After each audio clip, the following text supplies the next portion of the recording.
श्री बालाजी विश्वनाथ पिता थे, श्री बालाजी विश्वनाथ पिता थे, वो राधा माँ का जाया था। हिंद विश्वराज भारत में लाने वह धरा पर आया था। हिंदुस्तान आजाद कराते रावेर खेड़ी भी आया था। कटक से लेकर अटक प्रांत तक, कटक से लेकर अटक प्रांत तक जिसने भगवा लहराया था। मोहम्मद बंगस और निजाम को जिसने युद्ध हराया था। मोहम्मद बंगस और निजाम को जिसने युद्ध हराया था। छत्रसाल की रक्षा करके, बुंदेल प्रांत की रक्षा करके मालवा निमाड़ को भी पाया था। काशीबाई मस्तानी से जिन्होंने ब्याह रचाया था। काशीबाई मस्तानी से जिन्होंने ब्याह रचाया था। नाना साहेब शमशेर बहादुर को, नाना साहेब शमशेर बहादुर को पुत्र रत्न में पाया था। दिल्ली के तख्त भी कांप उठे जब उसने धाक जमाया था। मुगलों के सिंहासन डोल उठे जब उसने धाक जमाया था। गायकवाड़ होलकर सिंधिया पवार से, गायकवाड़ होलकर सिंधिया पवार से मराठा संघ बनाया था। 41 वो युद्ध जीत कर अपराजय कहलाया था। 41 वो युद्ध जीत कर अपराजय कहलाया था। लू लगने से वीर गति हो गई हो, नर्मदा तट पर वीर गति हो गई। रावेर खेड़ी में वीर गति हो गई, वीर अमर बलिदानी की। यही कहानी लिखी अनिल ने बाजीराव सेनानी की। यही कहानी लिखी अनिल ने बाजीराव सेनानी की। और कहते हैं कि गिरा जहां पर खून वहां का पत्थर पत्थर जिंदा है, जिस्म नहीं है मगर नाम का अक्षर अक्षर जिंदा है। जीवन की यह अमर कहानी अक्षर अक्षर गढ़ लेना, और सूर्य यदि सो जाए तो तुम बाजीराव को पढ़ लेना। सूर्य यदि सो जाए तो तुम बाजीराव को पढ़ लेना। हर हर महादेव, नर्मदे हर। जय बाजीराव, जय शिवराय।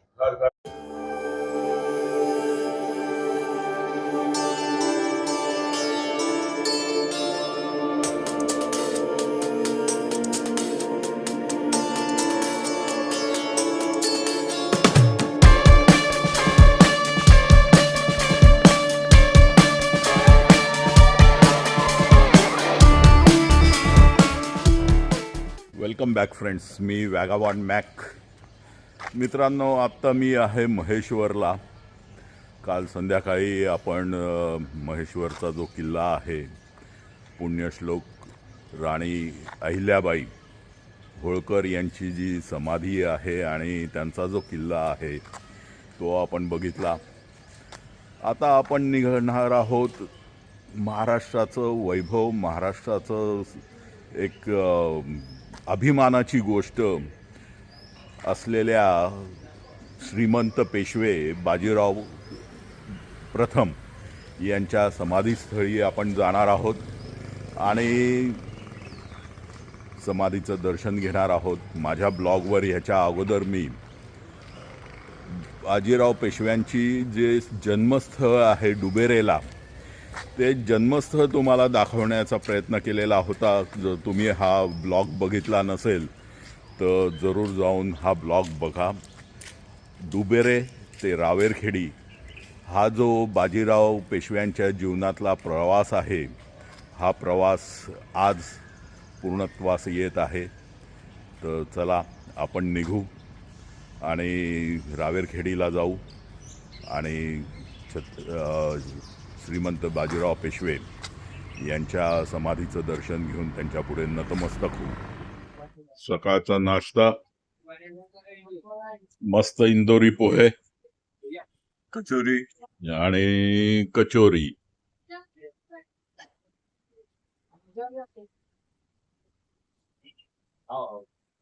इंदोरला आलं आणि पोहे नाही खाल्ले असं होणार नाही, त्यामुळे आता नाश्ता करू, पोहे खाऊ, कचोरी खाऊ आणि मार्ग चला उभे करून घेऊ.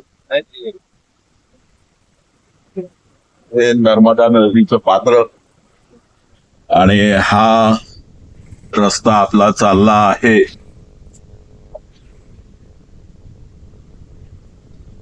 रावेरखेडीकडे. रावेरखेडीला बाजीराव प्रथम यांची समाधी बघायला जात आहोत. रावेरखेडी महेश्वर पासून साधारणतः 54 किलोमीटर एवढ्या अंतरावर आहे आणि साधारणतः 1.5 तास लागतो. भाऊ भेटतो तुम्हाला परत रावेरखेडीला पोचल्यावर.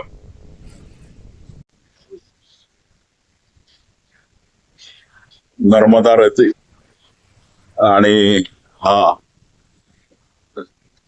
त्याच्यावर बनवलेला डॅम सहस्त्रधारा असं म्हणतात, असं मला लोकल लोकांनी सांगितलं. खरंच मला या डॅमचं नाव काय आहे, महेश्वर डॅम आहे का सहस्त्रधारा डॅम आहे, ते तुम्हाला माहित असेल तर कॉमेंट करून जरूर कळवा. विस्तीर्ण पात्र आहे, जिकडे बघावं तिकडे पाणीच पाणी, सुंदर वाटतंय.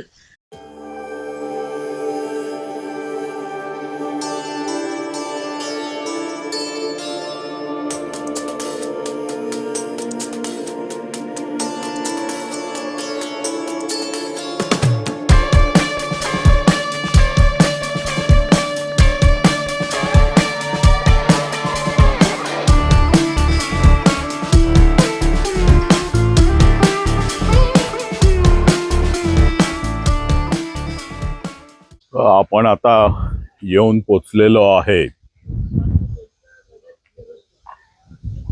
श्रीमंत बाजीराव पेशवे प्रथम यांच्या समाधीपाशी. थोरले बाजीराव पेशव्यांची ही समाधी आहे आणि समाधी स्थळ आपल्याला इथे दिसत आहे. बाजूला नर्मदा नदीचं विस्तीर्ण पात्र आणि त्याच्या साक्षीला ही समाधी. अतिशय सुंदर जागा आहे, निसर्गरम्य जागा आहे आणि समाधीचं दर्शन आपण घेणार आहोत.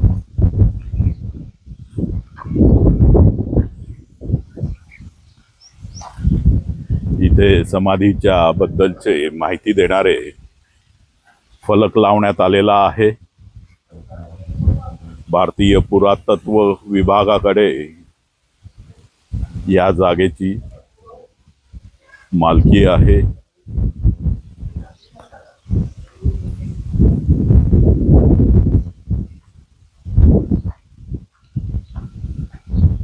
समाधी स्थळाचं हे प्रवेशद्वार.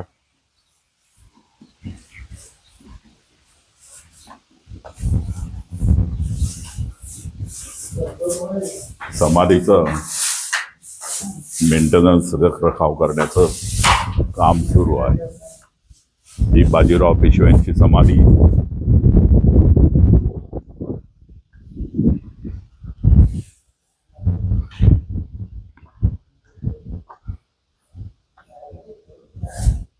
तर मित्रांनो, आता आपण आलेलो आहोत ते अजिंक्य योद्धा असलेल्या श्रीमंत बाजीराव पेशवा प्रथम किंवा पहिल्या बाजीराव पेशवे यांच्या समाधीस्थळापाशी. माझ्या पाठीमागे तुम्ही बघू शकता रावेरखेडीमधली ही बाजीराव पेशव्यांची समाधी. आपण म्हणतो जो जिता वो सिकंदर, पण असं न म्हणता खरोखर म्हटलं पाहिजे की जो जिता वो बाजीराव. कारण 40 वर्षाचं आयुष्य, 20 वर्षाची कारकीर्द आणि त्यामध्ये लढलेल्या 40 लढाया आणि ह्या 40 लढायांपैकी एकही लढाई बाजीराव पेशवे हारले नव्हते. त्यामुळे खरं तर रूढार्थाने जरी म्हणायला गेलं तर बाजीराव पेशवे हे एकमेव अजिंक्य योद्धा आहेत आणि ते फक्त भारतातच नाही तर जागतिक पातळीवर अजिंक्य योद्धा ठरतात.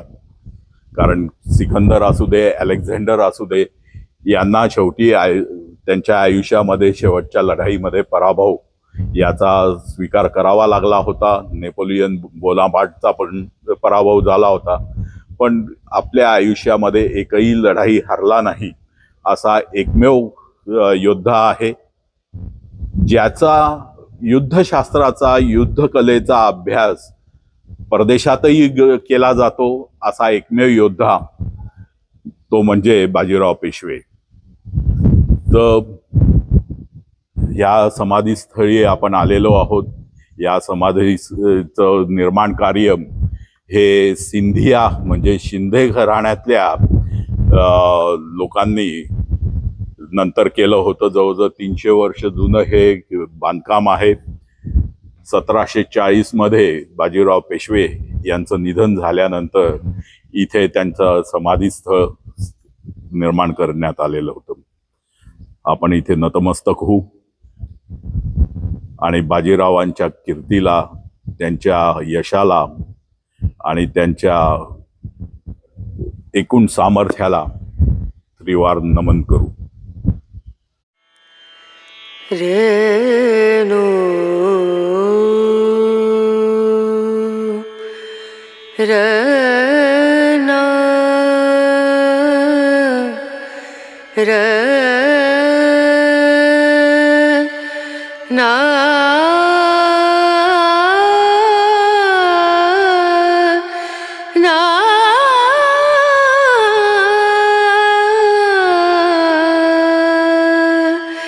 रेणू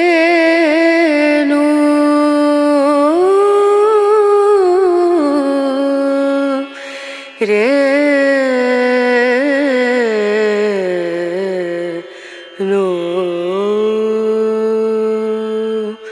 दीम दूम दन दीम दन दीम दूम दन दीम दन. समाधीस्थळी हे असं आजूबाजूला बांधकाम आहे. इथे येणाऱ्या लोकांना विसावा करण्यासाठी या गोष्टीची निर्मिती नंतरच्या काळात घडली असावी आपल्याला लक्षात येतं. ते अगोदरचं हे दगडी बांधकाम हे जुनं बांधकाम आहे. हे 17व्या शतकामध्ये बांधकाम करण्यात आलेलं असावं. तसंच इथेही दगडी बांधकाम आहे आणि विटांचं बांधकाम जे नंतर करण्यात आलेलं आहे ते वरती आहे. ते मग होळकर संस्थानिकांच्या मार्फत करण्यात आलेलं असावं. स्पेसिफिकली अहिल्याबाई होळकर. तसे संदर्भ तर काय मला इथे कोणाकडनं मिळाले नाही, पण अंदाज तोच आहे कारण महेश्वर इथून फक्त 60 किलोमीटरवर आहे.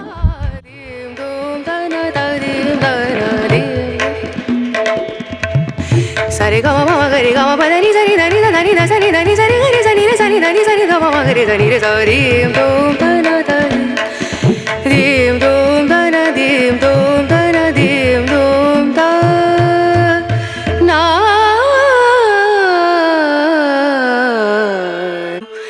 दीम दूम दा ना दा दीम दा ना दीम दूम दा ना दा दीम दा ना दीम दूम दा ना दीम दूम दा ना दा दीम दा ना उदा नी दा नी दा ना दी दा ना ना उदा नी दा नी दा ना दी दा ना ना दा ना दा दी ना दा दीम दूम दा ना दा दीम दा ना दीम दूम दा ना दा दीम दा ना दीम दूम दा ना दा ना दीम दा ना दा दीम दा ना ना दा ना दीम दा ना दा दीम दा ना दा ना दा दी ना दी ना दा ना ना दा ना दीम दा ना दा दीम दा ना ना दा ना दा दी ना दी ना दा ना ना दा दीम दा ना ना दा ना दा दी ना दा ना दा ना दा ना दीम दूम दा ना दा दीम दा ना ना दीम दूम दा ना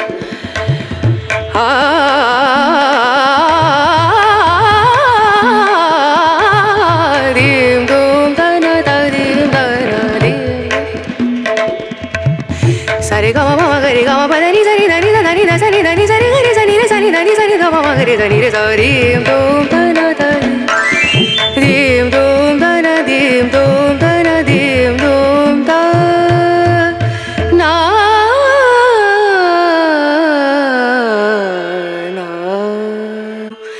दीम दूम दा ना दा दीम दा ना दीम दूम दा ना दा दीम दा ना दीम दूम दा ना दीम दूम दा ना दा दीम दा ना उदा नी दा ना दी दा ना ना उदा. तर मित्रांनो, आपल्या बरोबर आता आहे अनिलजी बिर्ला.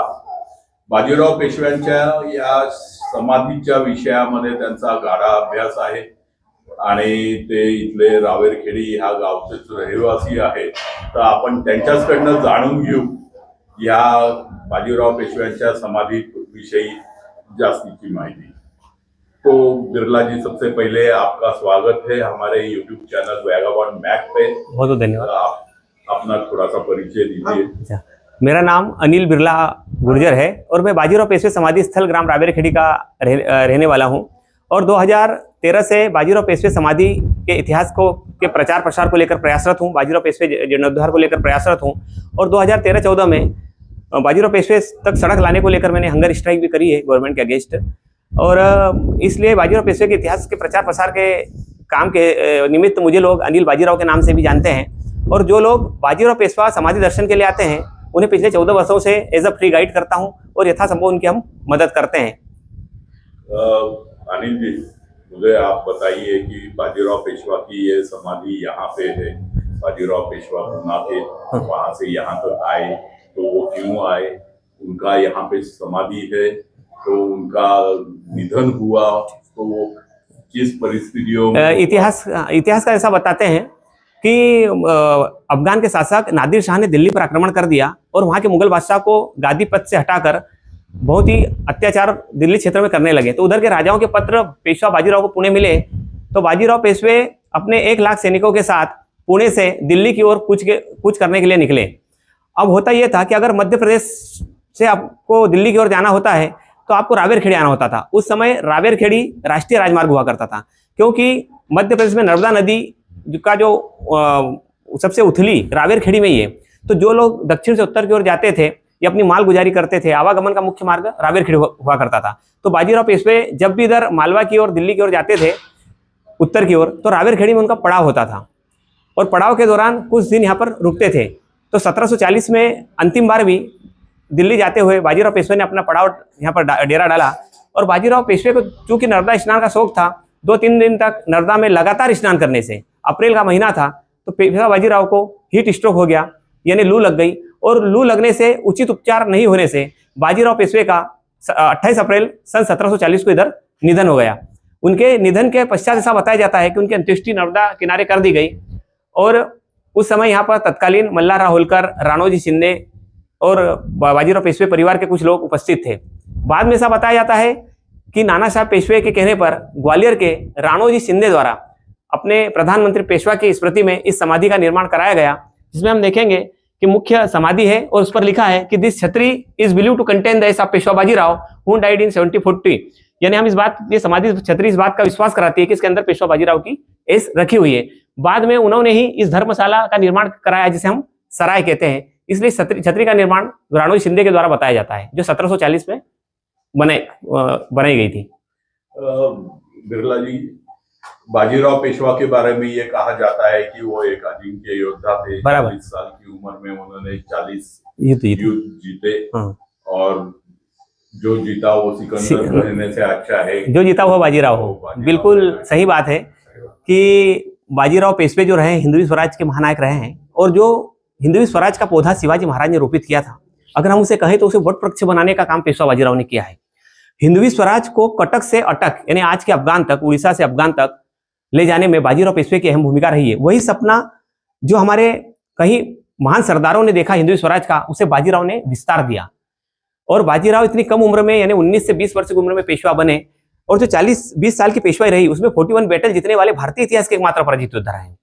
और उनके जो शौर्य को, उनकी युद्ध नीतियों को आज भी विदेश की डिफेंस एकेडमी में पढ़ाया जाता है. जापान, अमेरिका, यहाँ तक कि इंडियन एकेडमी में भी, डिफेंस एकेडमी में बाजीराव पेशवे की घोरेल पद्धति को, छापामार पद्धति को पढ़ाया जाता है. एक अच्छे कुशल रणनीतिकार, अच्छे नेतृत्व नेता हम पेशवा बाजीराव के अच्छे सेनापति के रूप में देखते हैं.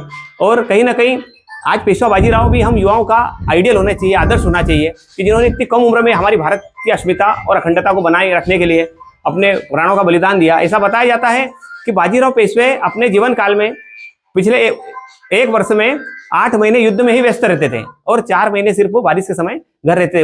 वो सपना जो शिवाजी महाराज ने देखा था, जो महाराणा प्रताप ने देखा था, जो तानाजी मालुसरे ने देखा था, जो वीर प्रताप राव गुर्जर ने देखा था, उन सबको पूर्ण करने का काम बाजीराव पेशवा ने किया है और कटक से लेकर अटक तक बाजीराव पेशवे ने हिंदवी स्वराज की स्थापना की है। बिरला जी, आपने हमको बहुत ही महत्वपूर्ण जानकारियां दी है। मैं आपका हमारी चैनल की तरफ से बहुत शुक्रगुजार हूँ। और आपका एक पवाड़ा मुझे सुनना है जो अच्छा। आपने बाजीराव पेशवा के ऊपर बनाया है, उसकी रचना की है। तो मैं आपको, वैसे तो बाजीराव पेशवे का 40 वर्ष का इतिहास है, ऐसा बताया कि जाता है कि एक एक दिन का इतिहास है, पर जो लोग हिंदी भाषी हैं, क्योंकि पूरा इतिहास मराठी या इंग्लिश में लिखा है, पर हिंदी भाषी लोगों को बाजीराव पेशवे का इतिहास कैसे प्राप्त हो, कैसे जानकारी मिले और 40 वर्ष के इतिहास को हम कैसे कम शब्दों में बताएं, उसको लेकर मैंने एक पवाड़ा लिखा है। आइए बाजीराव पेशवे की वीर गाथा आपको भी सुनाते हैं कि बाजीराव पेशवे के जीवन में क्या हुआ। ये पवाड़ा मैंने स्वयं में लिखा है और एकमात्र बाजीराव पेशवे को सबसे कम शब्दों में लिखने का प्रयास मैंने किया है। आइए आपको सुनाता हूँ। श्री बालाजी विश्वनाथ पिता थे, श्री बालाजी विश्वनाथ पिता थे, वो राधा माँ का जाया था, हिंद विश्वराज भारत में लाने वह धरा पर आया था, हिंदुस्तान आजाद कराते रावेर खेड़ी भी आया था, कटक से लेकर अटक प्रांत तक, कटक से लेकर अटक प्रांत तक जिसने भगवा लहराया था, मोहम्मद बंगस और निजाम को जिसने युद्ध हराया था, मोहम्मद बंगस और निजाम को जिसने युद्ध हराया था, छत्रसाल की रक्षा करके, बुंदेल प्रांत की रक्षा करके मालवा निमाड़ को भी पाया था, काशीबाई मस्तानी से जिन्होंने ब्याह रचाया था, काशीबाई मस्तानी से जिन्होंने ब्याह रचाया था, नाना साहेब शमशेर बहादुर को, नाना साहेब शमशेर बहादुर को पुत्र रत्न में पाया था, दिल्ली के तख्त भी कांप उठे जब उसने धाक जमाया था, मुगलों के सिंहासन डोल उठे जब उसने धाक जमाया था, गायकवाड़ होलकर सिंधिया पवार से, गायकवाड़ होलकर सिंधिया पवार से मराठा संघ बनाया था, 41 वो युद्ध जीत कर अपराजय कहलाया था, 41 वो युद्ध जीत कर अपराजय कहलाया था, लू लगने से वीर गति हो गई हो, नर्मदा तट पर वीर गति हो गई, रावेर खेड़ी में वीर गति हो गई, वीर अमर बलिदानी की, यही कहानी लिखी अनिल ने बाजीराव सेनानी की, यही कहानी लिखी अनिल ने बाजीराव सेनानी की। और कहते हैं कि गिरा जहां पर खून वहां का पत्थर पत्थर जिंदा है, जिस्म नहीं है मगर नाम का अक्षर अक्षर जिंदा है, जीवन की यह अमर कहानी अक्षर अक्षर गढ़ लेना, और सूर्य यदि सो जाए तो तुम बाजीराव को पढ़ लेना, सूर्य यदि सो जाए तो तुम बाजीराव को पढ़ लेना। हर हर महादेव, नर्मदे हर, जय बाजीराव, जय शिवराय। हर हर महादेव, जय बाजीराव, जय बाजीराव। मित्रांनो, बाजीराव पेशव्यांचं जन्मस्थान डुबेरे याचा व्हिडिओ या चॅनलवर तुम्ही बघितला का? बघितला नसेल तर जरूर बघा। हा व्हिडिओ तुम्हाला कसा वाटला आम्हाला लाईक, कॉमेंट आणि शेअर करून जरूर सांगा।